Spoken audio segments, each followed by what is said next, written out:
Microsoft Word has the capacity to flag any error in your document. It can identify wherever you have made a mistake. But when you look at this letter, it seems everything is right. But is that really the case? So let's check. How do we identify mistakes? Check the manage. You can see that we have 4 here. So meaning that this word is incorrect. There is a mistake there. Another thing is when you come to this proposal, we have proposal here. So their O is missing. How do we fix this thing? How do we make Microsoft Word to flag any error in our document? Is it just a simple thing? You just have to set your word option. So let us go to File.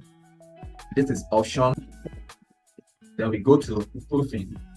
You can see that this place, check this place, ignore words in uppercase. That is, any word that is in uppercase, if you make mistake, it will ignore it.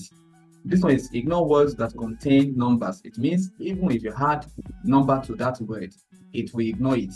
So let us remove these two. Let us remove it and let us see. Okay.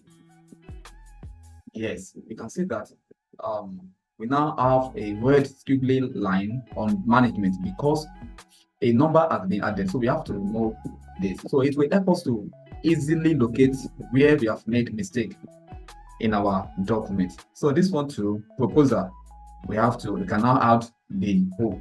But this one is an address. We can have something like this, so it may be correct. So let us leave that. Thank you.